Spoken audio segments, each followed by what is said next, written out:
In order that this should be accomplished, there must be an act of faith in which millions of families speaking many languages must consciously take part. We all know that the two world wars through which we have passed arose out of the vain passion of a newly united Germany to play the dominating part in the world. In this last struggle, crimes and massacres have been committed for which there is no parallel since the invasion of the Mongols in the 14th century, and no equal at any time in human history. The guilty must be punished. Germany must be deprived of the power to rearm and make another aggressive war. But when all this has been done, as it will be done, as it is being done, then there must be an end to retribution. There must be what Mr. Gladstone many years ago called a blessed act of oblivion. We must all turn our backs upon the horrors of the past. We must look to the future. We cannot afford to drag forward across the years that are to come the hatreds and revenges which have sprung from the injuries of the past. If Europe is to be saved from infinite misery, and indeed from final doom, there must be this act of faith in the European family, and this act of oblivion against all the crimes and follies of the past. Can the free peoples of Europe rise to the height of these resolves of the soul and of the instincts of the spirit of man? If they can, the wrongs and injuries which have been inflicted will have been washed away on all sides by the miseries which have been endured. Is there any need for further floods of agony? Is the only lesson of history to be that mankind is unteachable? Let there be justice, mercy, and freedom. The peoples have only to will it, and all will achieve their heart's desire. I am now going to say something that will astonish you.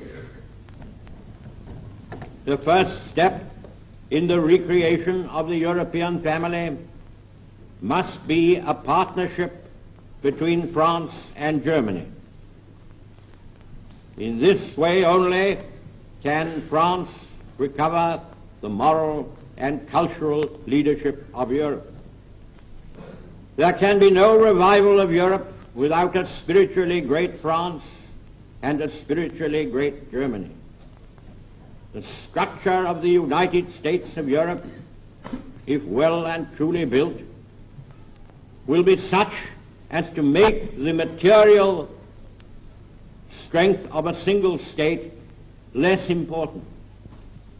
Small nations will count as much as large ones and gain their honor by their contribution to the common cause.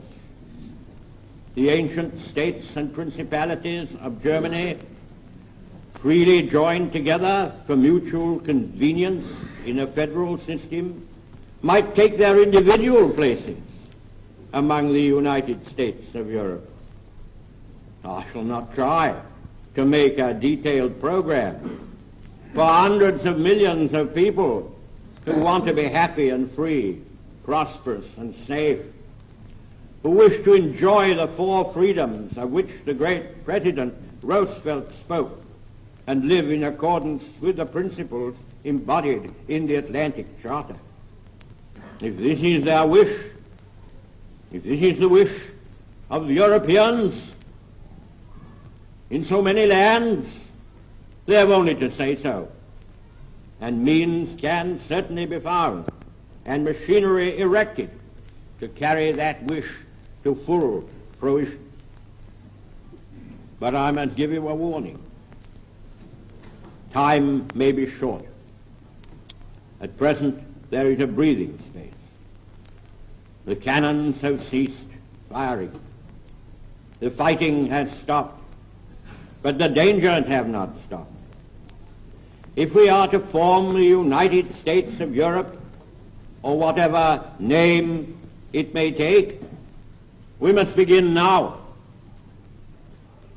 In these present days, we dwell strangely and precariously under the shield, and I will even say protection, of the atomic bomb.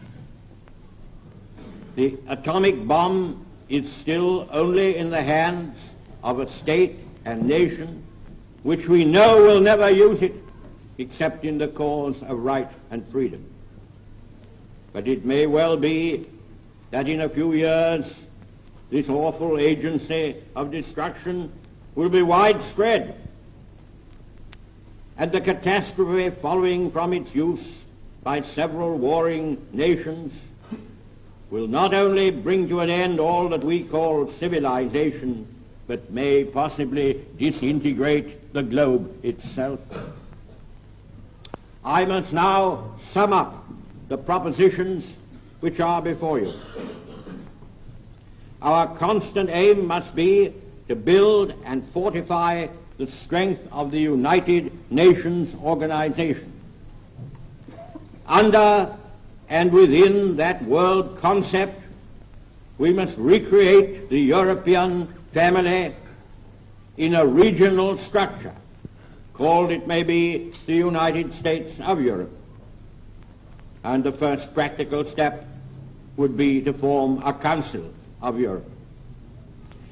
If at first all the states of Europe are not willing or able to join the Union, we must nevertheless proceed to assemble and combine those who will and those who can.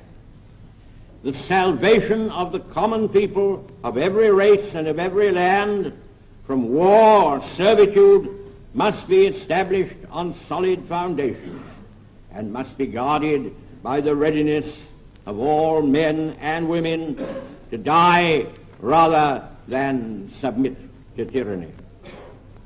In all this urgent work, France and Germany must take the lead together.